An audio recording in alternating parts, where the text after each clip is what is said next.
Bonjour chers amis bibliothécaires, j'espère que vous allez bien, que votre début de semaine s'est bien passé. Je vous retrouve aujourd'hui comme d'habitude, comme tous les mardis pour une nouvelle vidéo. Mais avant cela, là encore on ne change pas les bonnes habitudes. Je vous conseille de vous installer bien confortablement, de prendre peut-être une petite boisson chaude ou froide, toujours selon votre envie. Et je pense que moi, quelques petites choses à grignoter ne feraient pas de mal, parce que je pense qu'elle sera un petit peu longue, mais pas tant que ça, du moins, je l'espère. Si vous êtes bien installés, nous allons pouvoir commencer. Aujourd'hui, je vais évoquer avec vous une créature que l'on appelle les fameuses créatures lacustres. Donc, on va dire que c'est possiblement un cousin de Nessie, par exemple, qui est la créature la plus connue. En ce qui nous concerne dans cette vidéo, nous allons à Liliamna Lake. Supposément, il y aurait un monstre dans ce lac qu'on surnommerait Ili, donc par rapport au nom Liamna, comme vous vous doutez, et c'est les habitants qui ont décidé de le surnommer comme ça. On peut aussi des fois l'appeler selon certains, je dirais entre guillemets, peuple minoritaire d'Alaska, Gonakadet si on parle Tlingit, ou Diginak si on parle l'Aléoutien. Pour vous présenter vite fait notre cher ami, sachez que ce monstre du lac Iliamna, c'est un cryptide aquatique, lacustre si vous préférez, qui habiterait un petit village de pêcheurs, donc celui d'Iliamna qui se trouve en Alaska. Il y a des contes qui viennent d'Alaska qui décrivent une grande bête qui erre dans les eaux. On a également eu pas mal d'observations en ce qui concerne ce monstre. Pas mal de personnes disent l'avoir repéré. Vous verrez d'ailleurs un peu plus tard. Et apparemment, il serait aussi la cause de la mort de certaines d'entre elles. Au fil des ans, celui-ci va attirer l'attention, du moins suffisamment pour qu'une émission lui soit consacrée. L'émission, elle était sur Animal Planet, c'est River Monster. Le but de l'émission, c'était simplement de découvrir qu'est-ce qui pouvait bien se cacher dans ce fameux lac. Si on fait une petite description de notre ami, il mesurerait entre 10 à 30 pieds de long, aurait une tête carrée utilisée pour appliquer une force contondante, et cela sur des objets comme les petits bateaux par exemple, mais à ce jour on n'a aucune preuve physique pour conclure que ce monstre existe bel et bien.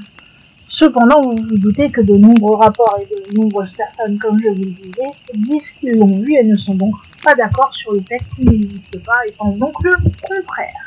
Tout d'abord, dans cette vidéo, je vais vous faire un petit background, c'est-à-dire vous présenter et vous expliquer comment se constitue le lac Iliamna. Donc, il s'appelle lac Iliamna. Il a d'autres noms selon la langue utilisée. Je ne ferai pas souffrir vos oreilles, je vous rassure. On va continuer de l'appeler Iliamna, c'est plus simple.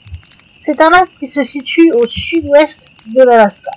Il est entre, et là je suis désolé, je suis obligé de le dire, Gwich'ak Bay et Cooking Lake. C'est à environ 160 km à l'ouest de Seldovia en Alaska. Iliamna, c'est le plus grand lac que l'on peut trouver en Alaska et c'est le troisième plus grand lac des États-Unis.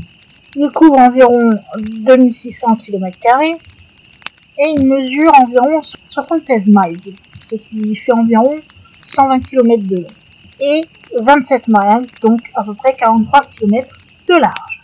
En ce qui concerne sa profondeur, elle a été mesurée pour son côté maximal à plus de 1000 pieds, c'est-à-dire 330 mètres. C'est la rivière Gwich'ak qui draine le lac dans la baie de Bristol. Ce lac est totalement naturel. Il a été notamment décrit par un certain Ivan T. Sanderson comme lui, à son avis, que ce n'était pas du tout un lac, mais plutôt, au vu de sa condition, une mer intérieure. Ah, j'ai oublié de vous préciser, je vous ai dit la profondeur maximale, mais j'ai oublié de vous préciser la profondeur moyenne. Elle, on la situe à peu près 144 pieds, c'est-à-dire environ 45 mètres de profondeur. Et ce lac est situé, si on prend le niveau de la mer, 15 mètres au-dessus du niveau de la mer. Vous vous doutez, et vous avez sûrement entendu parler de l'Alaska, c'est pas vraiment un endroit, surtout lorsqu'on s'enfonce bien en Alaska, où il est facile de se promener. Enfin voilà, il n'y a pas vraiment 36 000 choix de route. Et du coup, ce lac fait partie de ces endroits en fait qui est difficile d'accès. Et si vous voulez le voir, c'est presque exclusivement en prenant l'avion que vous pourrez y aller. C'est d'ailleurs en Alaska ce qu'on utilise le plus. Ce sont souvent des voyages en hydravion pour aller d'un point à un autre. Ce qui est pratique avec l'hydravion, c'est que vous pouvez directement atterrir sur le lac. Sachez qu'aucune route ne relie les communautés du lac aux zones environnantes. Donc oubliez le fait de pouvoir y aller en voiture pour aller le voir et peut-être voir le monstre, c'est foutu. Il y a juste pendant les mois d'été, ou à la rigueur à part l'hydravion, vous pouvez remonter la rivière Dishak sur des petits bateaux et aller tranquillement rejoindre le lac, puisque je vous rappelle que la rivière Dishak se jette dans le lac Iliamna. Malgré le fait que ça soit pas très accessible, c'est quand même une région qui est très peuplée et où la majorité du temps, les habitants s'occupent majoritairement de la pêche et de la chasse pour subvenir à leurs besoins. Et cela fait des siècles que ce lac et les rivières qui l'environnent sont habités, donc ils connaissent très bien les difficultés de la vie à cet endroit-là, et c'est pour ça que c'est la chasse et la pêche qui font partie de leurs revenus, mais aussi de leur façon de se nourrir en majorité en Alaska. Sachez d'ailleurs que les premiers rapports de peuplement dans cette région, ils proviennent de commerçants de fourrure russes, qui sont donc allés là-bas en 1790. Donc vous voyez, ça fait vraiment longtemps qu'il y a des gens qui habitent là-bas.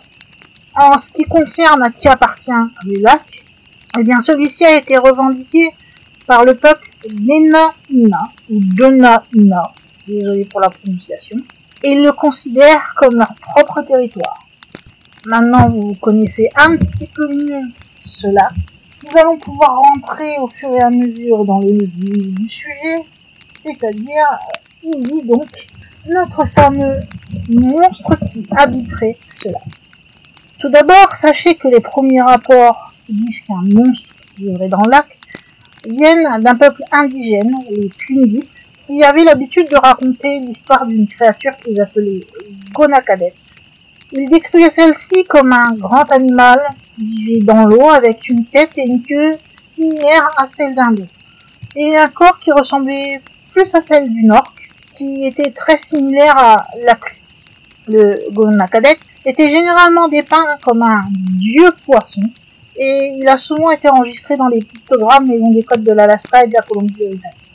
Selon une légende, celui-ci aurait été une personne bien humaine, qui se serait transformé en monstre lacustre, et il a ainsi pu sauver son village de la famine.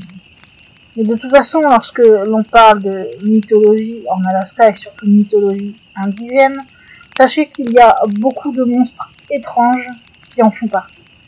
Et on ne sait pas vraiment, et c'est un peu comme tous les mythes et les légendes quelque part, si ces histoires sont vraiment basées sur des expériences bien vécues et donc bien réelles, ou si c'est juste des histoires qu'on se racontait comme ça pour faire peur aux enfants au coin du feu et puis qui se transmettaient de génération en génération. Puisque c'est un des défauts du peuple indigène en Alaska, c'est qu'il ne fait pas vraiment de distinction en ce qui concerne les faits et la fiction. Cela n'empêche pas qu'il y a eu des observations qui sont plutôt fiables et on a eu des observations qui sont encore assez récentes, il faut dire ce qu'il est. Et c'est pas simplement des observations par des gens du coin, hein, si vous voulez. Ça va du simple autochtone, donc celui qui vit près du lac et qui a l'habitude de le côtoyer, comme des scientifiques qui sont venus visiter l'endroit et qui auraient eux aussi aperçu ce fameux monstre. D'ailleurs, bien avant qu'on considère l'Alaska comme un État, il y avait déjà eu de nombreuses observations de créatures géantes qui avaient tendance à ressembler à des poissons qui avaient été signalés dans ce même lac. Il y avait juste quelques variations dans la description de la fameuse bête.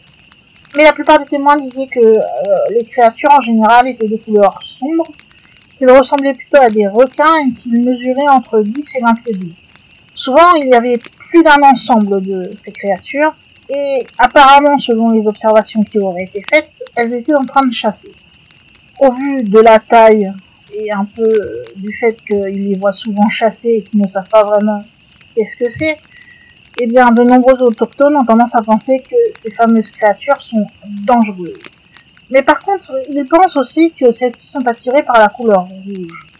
Et ça, je ne sais pas vraiment pourquoi.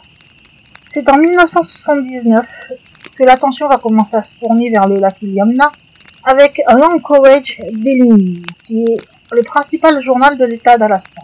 Il a offert à l'époque une somme de 100 000 $ à quiconque pourrait fournir des preuves concluantes qui prouveraient l'existence du monstre du lac Iliamna.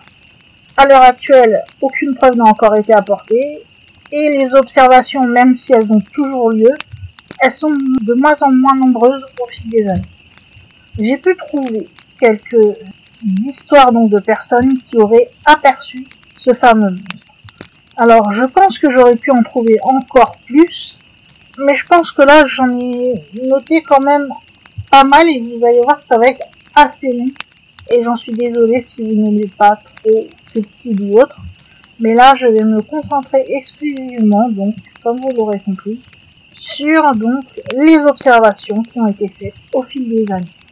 On commence en 1942, où Babe Aliasworth et Bill Hammersley étaient sur un vol direct qui passait au-dessus du lac et qui partait donc en direction du village d'Iliamna. Le pilote était aux commandes d'un avion Perry Stinson et il traversait les eaux profondes et bleu-noir lorsque soudain il va remarquer comme des taches inhabituelles dans l'eau près d'une île qui n'a pas vraiment de nom et qui se trouve au milieu du lac. L'engin va se rapprocher et Ashworth qui est donc le nom du pilote, Bush Ashworth, il va voir alors que ça ressemble à des poissons géants. Il va décider de tourner l'avion pour essayer d'en savoir un peu plus et faire un examen un peu plus approfondi. Hammersley et Ashworth ont alors pu avoir un assez bon aperçu lors de leur deuxième passage et ils vont décrire ce qu'ils ont vu comme de l'aluminium terne avec des têtes larges et émoussées. La largeur du corps était assez effilée ainsi que celle de leur tête. Et ils avaient des queues verticales qui ondulaient lentement d'un côté à l'autre. Ce qui est important dans leur description, puisque au vu de la taille, on pourrait penser qu'ils sont tombés sur une baleine. Or, les queues des baleines, elles, montent et descendent lorsqu'ils la remuent. Donc ça ne pouvait pas être. Ce sont majoritairement les queues des poissons et des reptiles qui vont, comme dans le cas qui a été observé, de droite à gauche. Le pilote va descendre en spirale de 1000 pieds à 300 pieds pour essayer d'encore mieux voir. Et ils vont vite voir que l'estimation initiale d'Ashworth de la longueur de la créature qui était de 10 pieds était plutôt faible en fait, puisque les quelques dizaines de poissons géants qu'ils ont pu apercevoir étaient facilement plus longs que le ponton qui se trouvait au lac Iliamna. Et selon les hommes, donc les témoins, ces animaux ressemblaient plus à des mini-sous-marins qu'à des poissons. Ils vont tourner en cercle comme ça sur la zone pour observer encore et encore ces créatures jusqu'à ce qu'elles disparaissent complètement dans une vague d'eau. Ils vont alors, pendant leur voyage qui va les amener au village d'Iliamna, continuer à discuter et à débattre de ce qu'ils ont vu. Ils ont conclu que ça pouvait pas être une baleine, pour la raison que je vous ai expliqué un peu plus haut, et que les créatures qu'ils ont vues n'ont jamais fait surface pour respirer. En 1947, lorsqu'il quitte son emploi dans la défense, Hammersley, donc le Bill Hammersley de 1942, va publier un article sur le poisson mystérieux qu'il a aperçu, dans le but d'amener d'autres personnes à pouvoir enquêter sur cette affaire et possiblement présenter des rapports.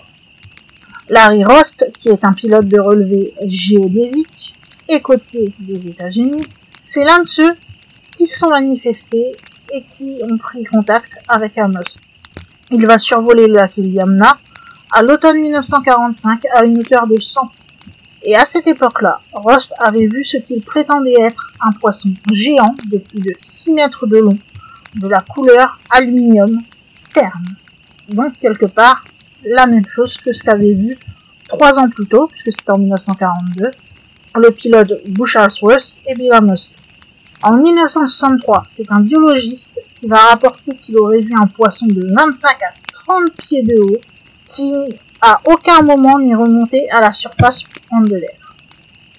En 1967, c'est un missionnaire de l'Alaska, Chuck Crapuchette, qui a vu le monstre et lui par 2 fois.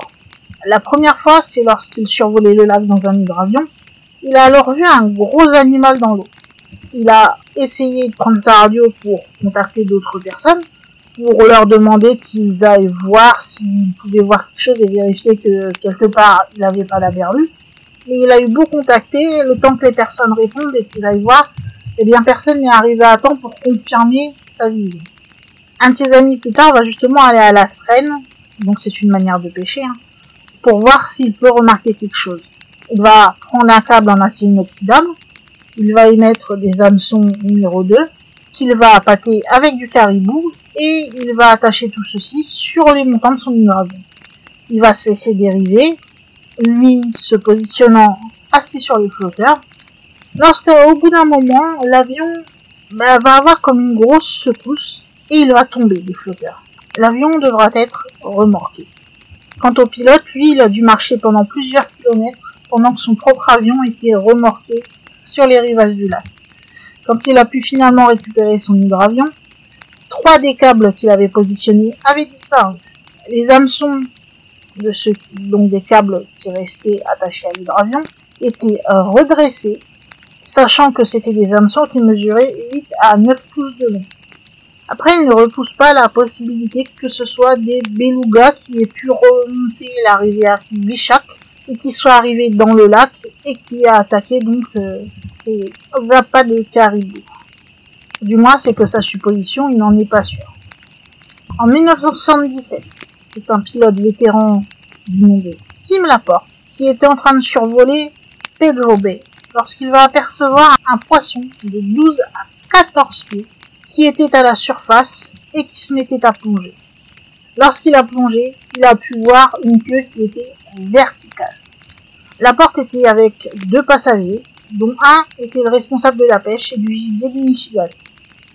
Ils ont pu voir la bête faire une grande éclaboussure et plonger tout droit, alors que l'avion commençait à se rapprocher. Laporte se souvient qu'il a vu la grande queue verticale de l'animal bouger pendant que l'animal plongeait. Laporte et ses 2 passagers ont estimé que la créature mesurait entre 12 à 14 pieds de long avec une peau gris foncé ou brun foncé, selon comment la lumière en fait reflétait sur la peau. En 1987, c'est une résidente du Yamna, du nom de Verna Kolia, qui va rapporter qu'elle a vu un gros poisson noir avec une bande blanche qu'il avait sur la nageoire. En 1988, plusieurs habitants vont rapporter la même observation, que ce soit des habitants qui étaient à ce moment-là sur le lac, comme d'autres qui étaient sur Terre. Ils disent tous avoir vu un gros poisson noir avec une nageoire qui nageait près de la surface. On a notamment 2 de ces habitants, un couple, Emma et Larry Hill, qui ont vu ce fameux poisson à plusieurs reprises.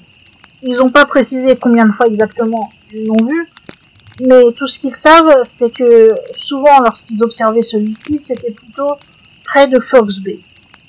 Larry surtout a exprimé son intérêt de pouvoir un jour voir ce fameux poisson. Et lors d'une conversation récente, il a avoué qu'il avait essayé lui-même de l'attraper. Lors d'une conversation téléphonique, Emma, quant à elle, elle a dit qu'elle était au courant des connaissances locales concernant le poisson et les récits que l'on racontait et qui se transmettaient de génération en génération. Mais au début, elle croyait pas vraiment en ces contes. Elle se souvient d'ailleurs que les habitants avaient dit de pas peindre le fond des bateaux en rouge, parce qu'ils avaient peur que cela mette en colère les fameux poissons du lac. Son père était de Bethel, donc c'était pas un homme vraiment superstitieux. Il était pas comme... il croyait pas facilement aux légendes du lac. Donc il prit la décision de peindre le fond de son bateau en rouge, ou bien le laissa rouge, on ne sait pas vraiment, puisque c'est un bateau qu'il avait ramené de Bethel avec lui, donc il l'a pas acheté sur place. En évoquant cela, Emma rit et elle se souvient également que, à une époque, sa famille posait un filet dans la baie, dans des conditions plutôt turbulentes. Il y avait beaucoup de vent, les vagues étaient rudes, et lorsqu'ils s'en allaient tirer le filet, il y avait tout simplement plus de filet. Ils se sont émerveillés dans le sens où ils étaient un peu abasourdis que le temps était si fort, c'est-à-dire le vent si puissant et les vagues aussi si puissantes, que ça ait pu emporter le filet. Donc c'est-à-dire le filet, le liège, la ligne de plomb, enfin tout ce qui comportait le système qui leur permettait de pêcher. Quelques années plus tard, bizarrement, ils ont pu retrouver les bouchons qui avaient disparu. Ceux-ci s'étaient échoués sur la plage. C'est seulement beaucoup plus tard dans la vie qu'Emma a vu quelque chose de gros, de trop gros, dira-t-elle, pour être un phoque, dans l'eau, à côté du bateau. Le 18 août 2008, un homme et son associé, Jory Tariwat, volaient le long de la rive est du lac Yamna, en route vers une résidence de camp de pêche sur Mill Creek de Knutson Bay. Ils se rapprochaient et ils ont commencé à perdre de l'altitude au-dessus de Fox Bay. Juste sur le bord du lac, il y a deux petites îles. Et là, ils ont vu ce qui ressemblait à un grand mammifère aquatique. Ils étaient à une étendue de haut fond, bleu pâle, entre le rivage et le tombeau. Au début, ils ont pensé que c'était peut-être un phoque, mais il avait l'air quand même trop gros pour être un phoque. C'était plutôt sombre, ça ressemblait plus à un poisson, peut-être de la taille d'un beluga, mais pas aussi raide qu'un beluga. Et la couleur n'était pas la bonne, puisque normalement un beluga c'est plutôt dans les couleurs assez blanches, nous allons dire. À un moment donné, il va penser qu'il pourrait s'agir tout simplement de deux phoques qui étaient tous les deux collés ensemble dans les bas-fonds, et ce qui donnait cette impression de gigantisme. Tout ce qu'il sait, c'est qu'il est presque sûr qu'il a vu une nageoire caudale flottante. Cela lui a fait penser à un poisson doré. Il a alors tapoté donc son associé Joey et il lui a demandé de regarder aussi s'il voyait la même chose. Ils se sont regardés et ils ont haussé les épaules. Ils pensaient que le pilote allait leur expliquer à l'atterrissage ce qui venait de se passer et ce qu'ils avaient vu. Ils en ont donc parlé au pilote une fois arrivé à terre. Et le pilote est devenu alors très bavard en fait. C'était un pilote qui avait quand même une bonne carrière de pilote puisque ça faisait environ 15 ans qu'il volait dans la région. Et il n'avait encore jamais vu le fameux Yamna Lake Monster. Donc du coup, le fait que possiblement ces passagers l'aient aperçu, ils étaient tout excités de la nouvelle. Ils ont été à la rencontre de quelqu'un qu'ils devaient voir et ils n'ont pas pu s'empêcher là aussi de leur raconter ce qu'ils avaient vu. Et ce contact va demander donc aux témoins s'il pouvait estimer la taille de ce qu'il avait vu. Il lui a dit que c'était peut-être de la taille d'un bateau moteur qui était un hors-bord Lune 2. Il était content puisqu'il a dit que lui aussi l'avait vu plusieurs fois. Et notamment plusieurs fois lors d'un voyage à travers Fox Bay. Il dit qu'il en a vu aussi qui étaient plus petits que son bateau et d'autres qui pouvaient être plus gros. Plus tard, pendant le séjour, ils ont aussi discuté de l'observation avec leur entourage, notamment la femme du témoin. Elle va passer la majorité de sa vie à pas croire au fameux monstre du Yamna Lake.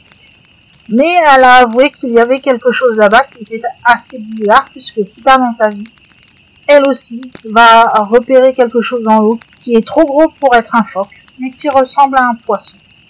L'associé, à force, a réfléchi un petit peu à la situation et il a évoqué l'hypothèse que ça pouvait être un type d'esturgeon. Le témoin, pour vérifier, va regarder en ligne les photos d'esturgeons, mais il va dire que la plupart de ces photos ne ressemblaient pas vraiment à ce qu'il a vu, car il ne se souvient pas avoir vu des variations de motifs ou de couleurs sur la créature qu'ils ont pu observer. Son associé, lui, dit plutôt qu'il pensait qu'il avait vu un éclair rose. C'est pour ça qu'il la pensée que la créature pouvait se nourrir de saumon, ce qui expliquait ce fameux éclair rose. Mais tout en continuant en examinant les photos des surgeons, il remarque que la plupart ne semblent pas vraiment avoir de sorte de nageoire caudale ou pectorale. Or, il pense avoir vu ça sur la créature qu'il a aperçue dans l'eau. Le 11 juillet 2009, un autre témoin qui volait d'Iliamna à Port Alsworth a pris ce jour-là le siège de copilote à côté d'un certain Glenn Alsworth Sr. qui vole depuis plus de 40 ans. Il a demandé à Glenn Alsworth Sr. s'il avait déjà eu la chance de voir un gros poisson dans le lac Iliamna. Puisque en 40 ans de travail avec un avion, c'était possible qu'il l'ait vu, puisqu'il vivait aussi ici depuis plus de 40 ans. Celui-ci l'a regardé un peu bizarrement et lui a dit qu'en fait, il y avait à peu près un an, lorsqu'il revenait de Kokanock, il avait vu ce qu'il avait d'abord pris pour un phoque dans les eaux peu profondes près du rivage. Et c'était peu de temps après le décollage. Rapidement, il va réaliser que la créature qu'il voyait ne bougeait pas vraiment comme le fait un phoque. Au lieu de faire un mouvement de haut en bas, c'était plutôt un mouvement latéral. Et ça n'a pas percé la surface. De plus, il a dit que les phoques généralement ont une petite tête et que ça s'élargit au milieu avant de rétrécir pour aller jusqu'à la queue. Mais ce qu'il avait vu, c'était plutôt une tête large qui s'effilait définitivement au milieu avant d'atteindre la queue. Il m'a dit, ce que j'ai vu avait une tête un peu comme une pointe de flèche émoussée. Et oui, elle était large avant de se rétrécir à la fin et la créature avait des nageoires définies. Selon son estimation, la créature qu'il aurait aperçue mesurait environ 15 pieds. Et enfin, le témoignage le plus récent que j'ai pu trouver date du 12 mars 2020 de Vernadine Kolaya. Elle a été interrogée. Vernadine aurait vu plusieurs fois quelque chose. Dans les années 80, avec sa famille, il aurait vu ce qui ressemblait plus ou moins à un orque. Quand il était gamin, il aurait vu un poisson qui ressemblait à une petite baleine. Puis en 2019, il était en train de discuter entre Big Shot et Linkleface et Jack Durant, puisque il y a quelques années, ils avaient été dans les îles et ils avaient vu quelque chose de similaire à ce qu'il avait vu quand il était enfant. Cette créature se dirigeait alors vers les eaux profondes. Vernadine dit que chaque fois qu'il a vu la créature, ce n'était pas plus long qu'un canot de visite. Il est persuadé qu'il y a quelque chose dans ce lac et que les aînés ne sont malheureusement plus là, mais que à l'époque, ils disaient aussi la même chose. Par contre, en ce qui concerne qu'est-ce que peut bien être cette fameuse créature, il n'en sait rien. Alors ce sont bien sûr là que quelques-unes des observations, qui déjà comme vous l'avez vu, est quand même assez longue, et je pense que j'aurais pu en trouver les doubles, je crois, si je dis pas de bêtises dans mes souvenirs. Mais j'en ai mis comme ça à travers, on va dire, les années, pour bien vous montrer que ce n'est pas juste une créature qui a été aperçue une ou deux fois, mais bien sur plusieurs années différentes et par plusieurs personnes, et comme vous l'avez vu, par aussi bien des autochtones que un missionnaire, que un scientifique, que des pilotes d'avion. Enfin vraiment, c'est très varié les personnes qui disent avoir vu cette créature qui semble apparemment assez immense. La plupart des observations assez récentes, elles ont plus eu lieu du côté de Pedro Bay et du village de pêcheurs d'Iliamna, comme c'était le cas d'ailleurs en 1977 ou en 1980. Mais il n'y en a pas assez, en fait, pour prouver qu'il y a bien un monstre. En fait, si vous voulez, ils auraient préféré qu'il y ait plus d'observations, donc montrant qu'il y avait vraiment régulièrement une population donc, de ces fameuses créatures. Et comme les observations sont de plus en plus rares, eh bien, beaucoup vont commencer à douter de l'existence du fameux monstre du lac. Ça n'empêche pas les réseaux de télévision comme Discovery Channel ou Animal Planet de faire des émissions qui lui sont consacrées et qui ont généralement un assez beau taux d'audience. Alors il y a deux théories, pour être précise, sur ce que pourrait être ce fameux mythe. Mais ce ne sont que des théories puisqu'ils n'ont pas été capables ou n'ont pas eu la possibilité, ça serait plus gentil, de pouvoir capturer une de ces fameuses créatures pour avoir justement plus d'informations dessus, quoi. Donc ils en sont venus à des théories. La première, ça serait que ce fameux monstre ne serait en fait que des esturgeons blancs. Ce qui leur fait penser ça, c'est que les esturgeons blancs sont des poissons de fond. Donc, ils habitent souvent dans les estuaires, les lacs, les baies ou les rivières de la côte ouest de l'Amérique ou des îles aléoutiennes jusqu'au centre de la Californie, ce qui est à peu près l'endroit où on aperçoit le monstre. De plus, les esturgeons blancs peuvent mesurer jusqu'à peu près 20 pieds et peser jusqu'à 1799 pieds. Et ils peuvent vivre même jusqu'à 100 ans. Ils sont aussi connus pour sauter hors de l'eau et heurter accidentellement malheureusement des bateaux. Ce qui expliquerait donc le fait que certains bateaux aient été renversés. Et comme celui-ci passe à la majeure partie de son temps au fond de l'eau, ça expliquerait la rareté des observations de celui-ci. Mais bon, ça ne reste encore une fois, je le répète, qu'une des théories possibles. Il n'y a rien qui affirme que ce soit cela exactement. Ils ont pensé à une autre théorie, qui serait le requin dormeur du Pacifique. C'est un carnivore et un charognard qui habitent le Pacifique Nord, et ils peuvent survivre parfaitement en eau douce. Tout ce qu'on ne sait pas, c'est à quel point ils peuvent survivre en eau douce. C'est-à-dire, est-ce qu'ils peuvent survivre genre un jour, ou est-ce qu'ils peuvent vraiment survivre très longtemps en eau douce. Sachez d'ailleurs que le plus long requin dormeur du Pacifique qui a pu être mesuré faisait 14 pieds de long. Mais les biologistes ont estimé que leur taille pouvait aller jusqu'à 23 pieds. Les scientifiques eux-mêmes avouent qu'il n'y a pas beaucoup de choses qu'ils savent sur les requins dormeurs du Pacifique. Ils ne savent pas grand-chose en ce qui concerne leur reproduction ou leur régime alimentaire, puisqu'ils n'ont pas pu les étudier correctement. Tout ce qu'ils ont pu observer au niveau de leur régime alimentaire, ce sont des restes, notamment des restes de mammifères marins comme des marsouins, par exemple, qu'on a pu retrouver dans leur estomac. Ça suggère donc que les fameux requins dormeurs du Pacifique seraient des prédateurs assez agressifs. Cependant, ni les requins dormeurs du Pacifique, ni le fameux esturgeon blanc n'ont été officiellement documentés comme des espèces qui habiteraient le lac Iliamna. Cependant, il reste possible, au vu de l'immensité du lac, que peut-être de temps en temps, il y ait soit un esturgeon ou un requin dormeur du Pacifique qui fasse de ce lac un de ses lieux d'habitat possibles. Mais encore une fois, je me répète, je sais, mais j'aime bien le préciser, ce ne sont des théories, on ne sait pas, peut-être c'est ni l'un ni l'autre et il y a vraiment un monstre, peut-être c'est l'un, peut-être c'est l'autre, peut-être que c'est totalement autre chose et qui est encore explicable, ou peut-être une certaine créature qu'on ne connaît pas encore, on ne sait pas. J'espère tout du moins que la vidéo n'aura pas été trop longue. Je pense que on est parti sur des vidéos assez longues cette semaine, donc j'espère que vous aurez le temps de les écouter. J'ai gardé les témoignages tels quels parce que je voulais pas trop en retirer pour pas donner de discrédit ou oublier quelque chose. Donc c'est pour ça que la partie témoignage est assez longue. En tout cas, comme d'habitude, j'espère que cette vidéo vous aura plu. Vous savez que vous pouvez me dire ce que vous pensez sur l'existence de ce fameux Iliamna Lake Monster, donc Ili pour son petit surnom. Est-ce que vous pensez que possiblement c'est comme ici qu'il y a bien un monstre dans ce lac en Alaska? Est-ce que vous pensez plutôt à une des deux hypothèses qui a été évoquée dans la vidéo?